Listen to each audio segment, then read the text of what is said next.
Roho Mutagatifu ihorane nawe. Kristo Yesu akuzwe. iteka ryose. Ibyo turimo ni ibirori, tuje kwibuka uwacu witabye Imana, umuragiza Nyagasani. Impamvu y'ibyo byishimo ni uko dufite ukwizera, twizera ko yasanze Nyagasani y'ahantu hari igitambo cy'Ukarisitiya, biba bisobanura ko abahateraniye ari abakirisitu, abemera Yezu Kristo. Twemera ko umubyeyi wacu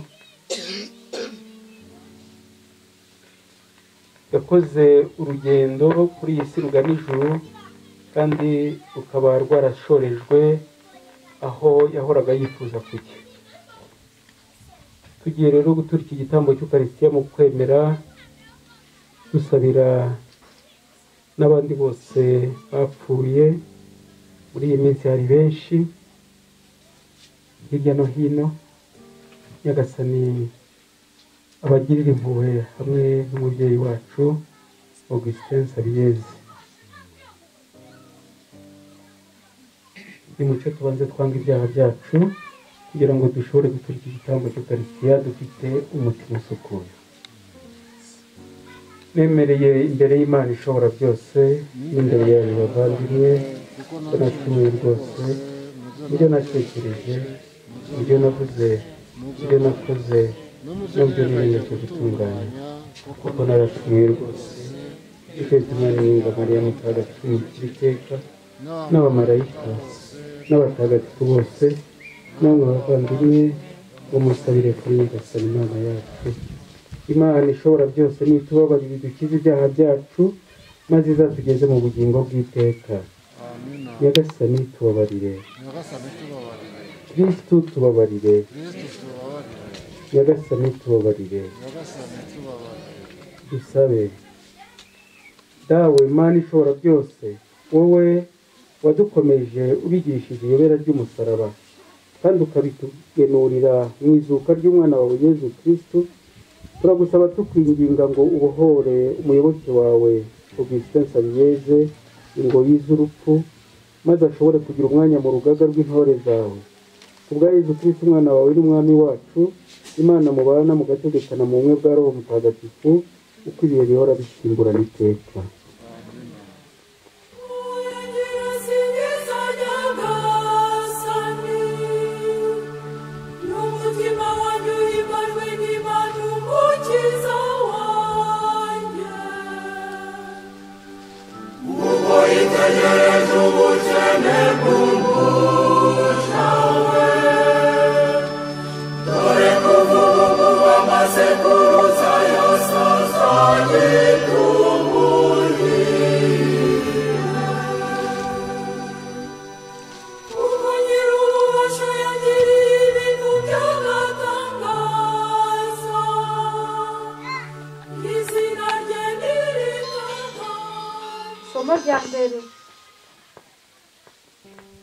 Intangiriro y'ibaruwa Mutagatifu Pawulo intumwa yandikiye Abanyakolosi. Jewe Pawulo, intumwa ya Yezu Kristo, uko Imana yabishatse, n'umuvandimwe wacu Timote, kubatagatifujwe b'i Kolosi, kuri mwebwe abavandimwe b'indahemuka muri Kristo. Tubifurije ineza n'amahoro biva ku Mana umuvyeyi wacu. Turashimira Imana se umwami wacu Yezu Kristo, kandi tunabasabira ubudahwema kuva aho twumviye ukwemera mufitiye Yezu Kristo n'urukundo mugirira abatagatifujwe bose, mubitewe no kwizera ibyiza bibagenewe mu ijuru. Ayo mizero mwayamenyeshejwe n'ijambo ry'ukuri, ariyo nkuru nziza yageze iwanyu, nk'uko irumbuka kandi igakwira ku isi yose, no muri mwe niko bimeze. Kuva aho mwumviye kandi mukamenya by'ukuri ingabire y'Imana, mugenzi wacu Epafurazi dufatanije umurimo niwe yayibigishije. Uwo mugaragu w'indahemuka wa Yezu Kristu ubakorera ikigo cyacu yanatumenyesheje urukundo mwasenderejwe na Roho Mutagatifu. Iri ni ijambo ry'Imana.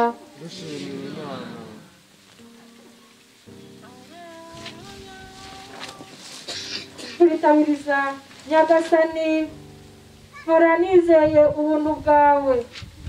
Nyagasani, mpora nizeye ubuntu bwawe. Naho jewe akumuzeti watohagiriye mu ngoro y'Imana, mpora nizigiye ubuntu bwayo. Nyagasani, mpora nizeye ubuntu bwawe. Iteka ryose nzahora ngushimira ibyo wakoze. Niringiye izina ryawe kuko ryuje neza, nzaryamamariza imbere y'abayoboke bawe. Nyagasani, mpora nizeye ubuntu bwawe. Alleluia.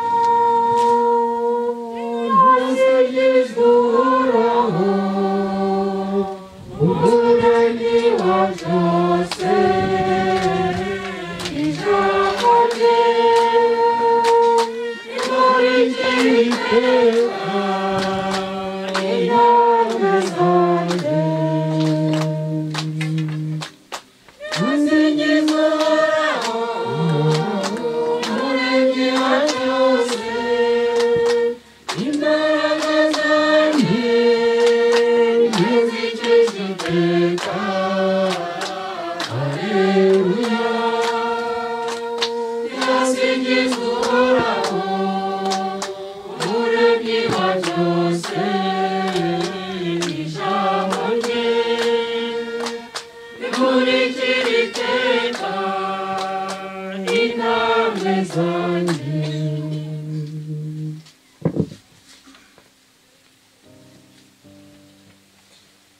Nyagasani Yezu nabane namwe.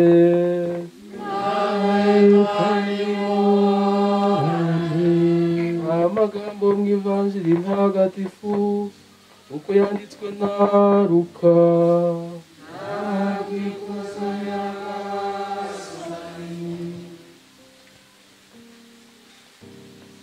Muri icyo gihe Yezu ava mu isengero ajya mu rugo rwa Simoni. Ubwo rero nyirabukwe wa Simoni yari ahinda umuriro mwinshi, baramumwingingira ngo arebe uko amugira. Amwunama hejuru, ategeka umuriro kumuvamo, maze koko urazima. Ako kanya arabyuka arabazimanira. Izuba rimaze kurenga, abari bafite abarwayi bafashwe n'indwara z'amoko yose arabamuzanira. We abaramburaho ibiganza arabakiza. Roho mbi nazo zavaga mu bantu benshi zisakabaka zitura umwana w'Imana, nyamara akazicyaha azibuza kuvuga kuko zari zizi uko ari we Kristo. Ngo buke arasohoka ajya ahantu hiherereye. Abantu baramushaka, baramwinginga ngo yoye kubasiga. Ariko arababwira ati, no mu yindi migi ngomba kwamamariza inkuru nziza y'ingoma y'Imana, kuko aricyo natumwe. Nuko ajya kwigisha mu masengero yo muri Yudeya. Iyo ni Ivanjili ntagatifu.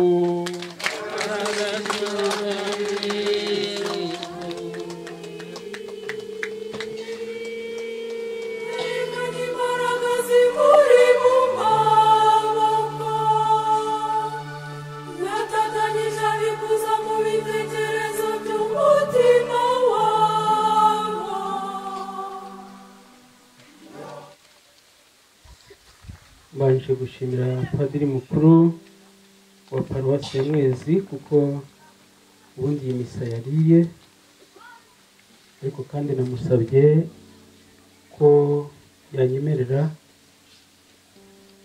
nkayiyobora kugira ngo nshimire umubyeyi wanjye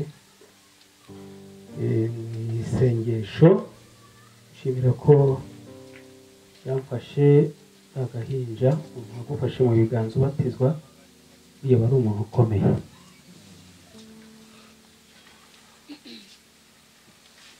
Iki gitambo cy'ukarisitiya dutuye rero dusabira umubyeyi wacu Augustine Nsabiyeze watuvuyemo muri iyi minsi, ni igitambo gituma twibuka umubano twari dufitanye nawe nk'umukirisitu, igitambo cyamuhuje n'Imana kuva kera kugeza igihe arangirije ubuzima bwe bwa hano ku isi. N'uwo munsi nyirizina yari yatuye iki gitambo natwe turi gutura, bikaba rero ari ukwibuka mu by'ukuri ubuzima bwamuranze, ubuzima bwe bwaranzwe no gusenga no gutura igitambo cy'ukarisitiya nk'umukristo mwiza. Ubu rero turi gukora umurimo mwiza nawe yishimira aho ari. Iyi misa ni misa isanzwe y'umunsi wa none, ntabwo twahisemo amasomo yihariye, twahisemo amasomo asanzwe y'umunsi wo kuwa gatatu w'icyumweru cya 22 mu byumweru bisanzwe by'umwaka wa liturujia. None isomo rya mbere ririmo amagambo meza Pawulo mutagatifu yandikira abantu bita abanyakolosi batuye ahantu bita Kolosi, ababwira ikintu cyiza gikomeye, ikintu cyitwa gushimira. Ni intangiriro y'iyi baruwa, kandi muzi ko Pawulo mutagatifu iyo yandikaga kenshi yatangiraga kuri buriya buryo, avuga ati rwose mugire amahoro, mugire ibyishimo, turabashimiye, ibintu nk'ibyo ngibyo. Ikigaragara rero muri iyi baruwa, umuntu ayikubiye mu ijambo rimwe yavuga ngo dukurikije uko twababonye igihe twanyuraga i Kolosi iwanyu, tubafiteho amakuru meza, turabishimira Imana, namwe mubishimire. Nk'abo yababwiye rwose twarababonye uko twabasanze, tubafiteho amakuru meza. Ibyo bintu rero reka mbishyire kuri namwe, kuri mwebwe abateraniye hano, tubafiteho amakuru meza. Amakuru meza tubafiteho ni amakuru y'urukundo, yo gushyigikirana, amakuru yakuye benshi kure bakaza bakicara hano kugira ngo bagaragarize uyu muryango urukundo bari bafitiye uwatuvuyemo, umukuru w'uyu muryango, nyirawo. Bikaba rero ari ikimenyetso cyiza cyane cy'urukundo n'ubuvandimwe buri wese yatugaragarije, bituma nyine dusubiramo ririya jambo nari maze kuvuga, rwose tubafiteho amakuru meza. Nishime rero ko uyu muryango ubafiteho amakuru meza, muri abantu beza. None rero Imana ibahe namwe amahoro, ibakomereze urukundo nk'uko byagaragaye mu bo Pawulo mutagatifu yabwiraga abanyakolosi.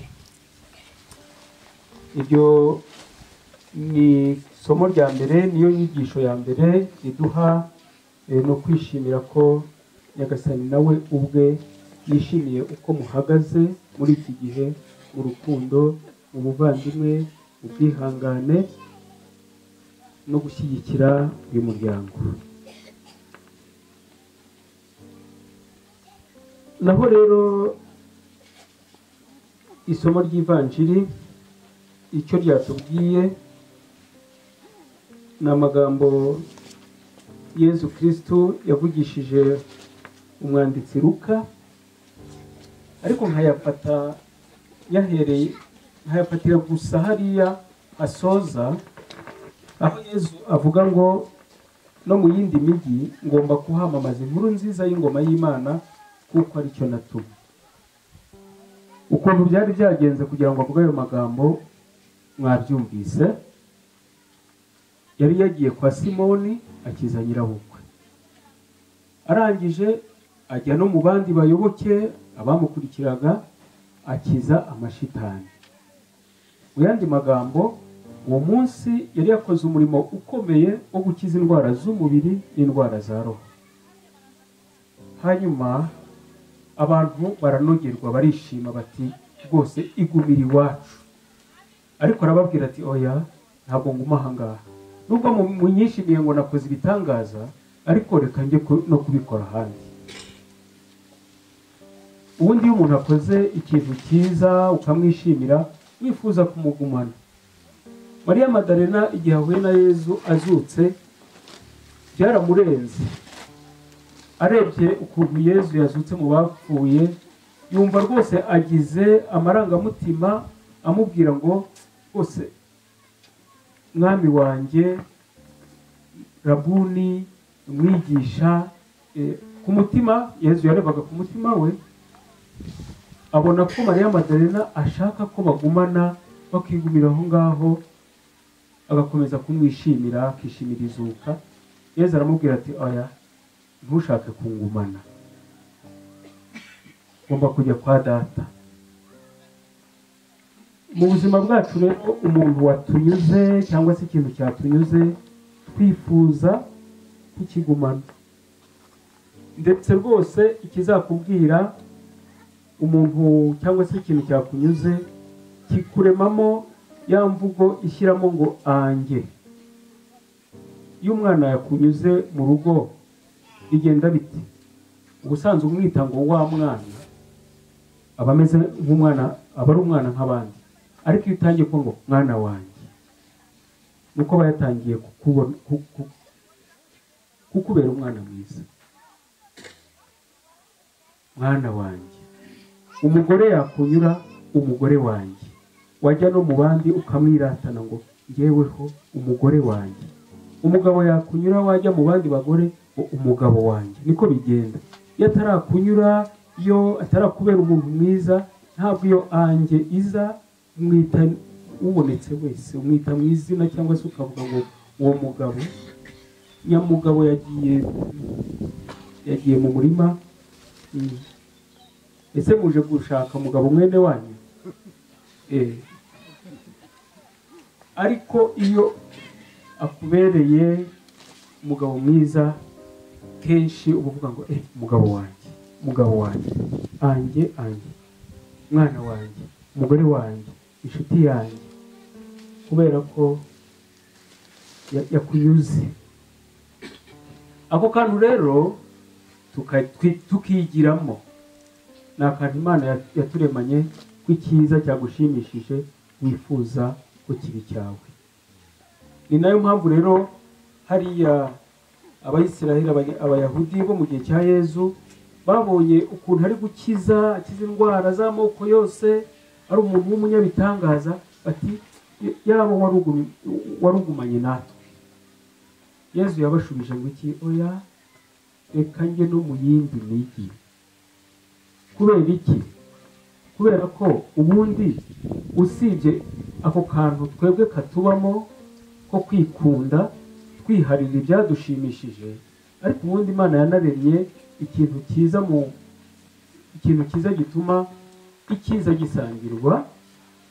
Muri principe za metaphysique ku bayize, hari iyo bita bonum diffusivum,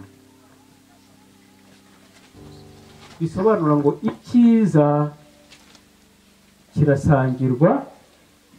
Icyiza buri wese aba yumva. Iyo ufite ikintu cyiza, wumva cyagera ku bantu benshi. Iyo ufite ingabire, cyane cyane ingabire, uba wumva wayisangiza abandi.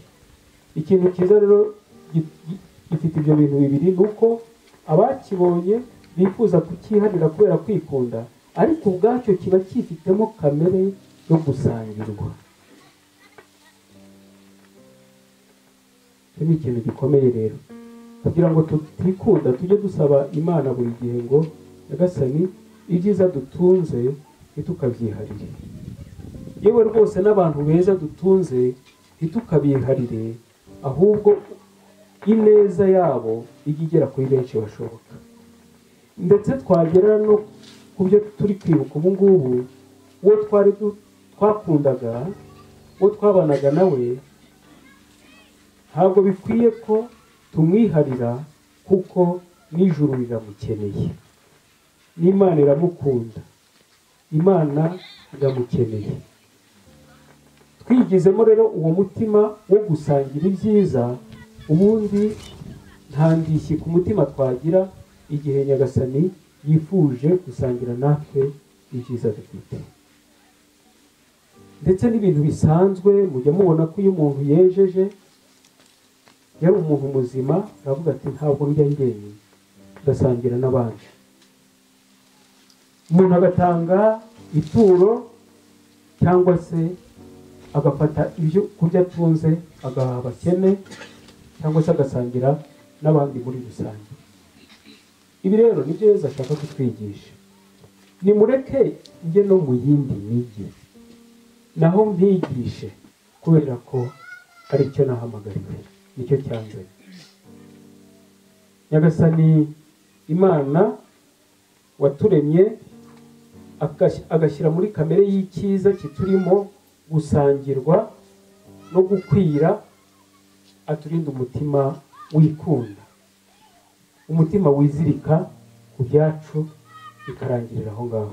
Aturinda uwo mutima, aduha umutima wagutse, umutima wereka Imana ngo Nyagasani ibyo wampaye, baba abana, abe umuryango, abe uwo twashakanye, abe inshuti yanjye, abo bose ni abawe.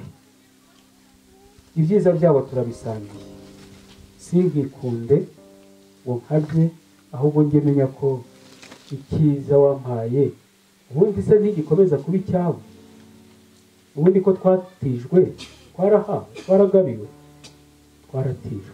Ari ubuzima dufite, ari abantu dufite batubereye beza, ari ibyiza dufite, ari n'ibyo twitwa ngo twungutse kubera ko twakoze se tutanze iki, ko imbaraga twakoresheje ari Imana yaziduhaye. Ibyo ari byo byose uko byagenda kose ni iby'Imana.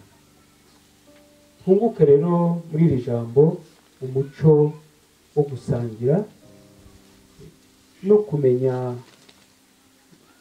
ko byose uko bituruka ku Mana ari nako bigenda bisanga Imana. Maze rero bitume uyu mubyeyi wacu dukomeza kwibuka mu cyubahiro, dushimishwa n'uko Nyagasani nawe ari mu bamukunze ndetse ari we wa mbere, kuko yaramuka akunzwe n'abantu ariko akangwa n'Imana, twari kuzarinda duhenuka tubabaye. Kuba rero twaragize Imana akaba akundwa n'Imana, bigatuma anakundwa n'abantu, ibyo byishimo byacu rero bigumeho. Nyagasani Yezu nabane namwe.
bavandimwe nimusabe kugira ngo iki gitambo cyacu kinyure Imana Data ushobora byose.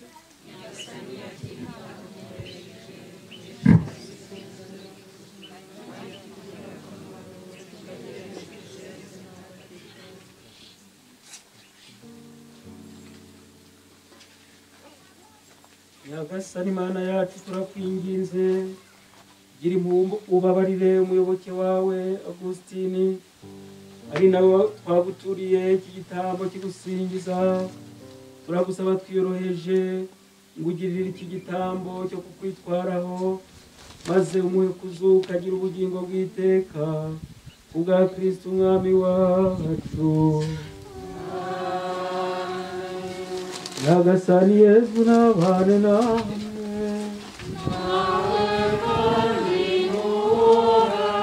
Imitima yanyu nihugukire iby'ijuru, tuyerekeje kuri Nyagasani.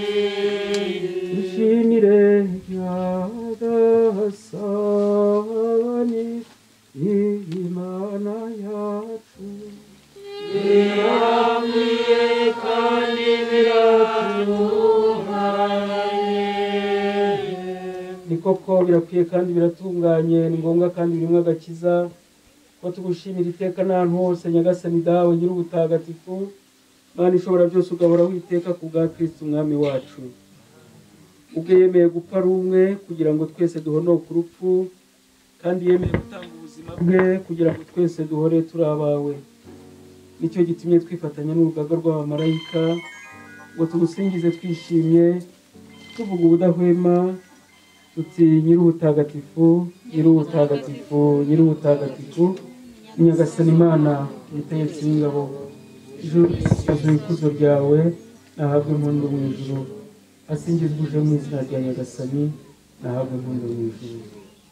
Koko nyir'ubutagatifu Nyagasani, ukaba n'isoko y'ubutungane bwose.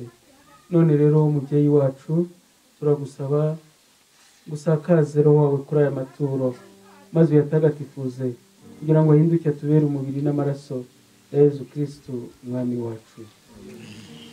Yari agiye kugabizwa ububabare n'urupfu ku bushake bwe, yafashe umugati arashimira arawumanyura, nuko awohereza abigishwa be avuga ati nimwakire maze muryeho mwese, iki ngiki koko n'umubiri wanjye ugiye kubatangirwa.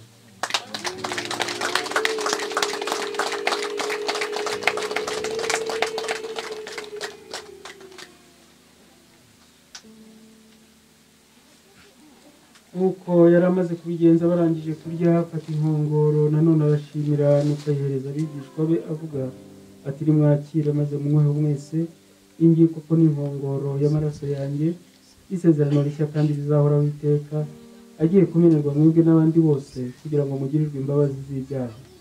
Ibi mujye mubikora bibe urwibutso rwanjye.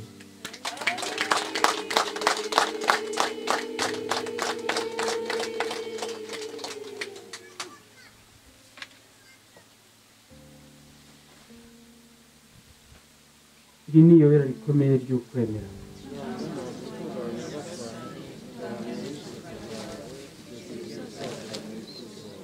None rero Nyagasani, mu gihe twibuka urupfu n'izuka by'umwana wawe, tugutuye umugati utanga ubugingo hamwe n'inkongoro y'umukiro, tugushimira ko watumye tuberwa no kugushengerera tukaguhereza aya maturo, kandi turakwinginga twiyoroheje. Hahirwa abatumiwe ku meza ya Nyagasani, dore ntama w'Imana, dore ukiza ibyaha by'abantu.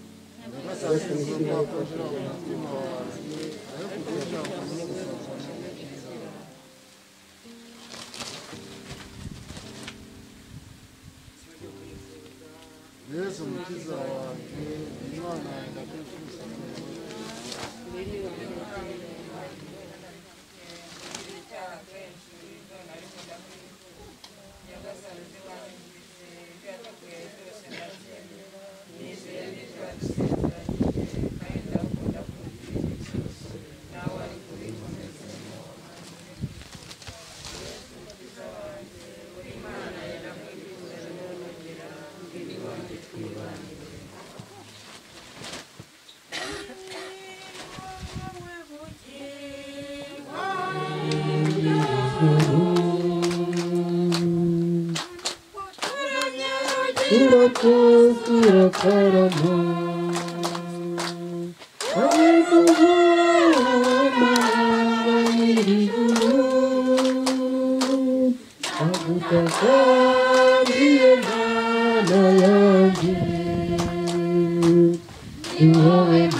Nyagasani Mana yacu turakwinginze iki gitambo cya kiliziya yawe kigirira akamaro umuyoboke wawe Augustine. Nyagasani Yezu nabane nawe, ushobora byose nabaho umugisha, Imana Data na Mwana na Roho Mutagatifu. Amina. Mujyana amahoro ya Kristo. Dushimire Imana.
Imagine now.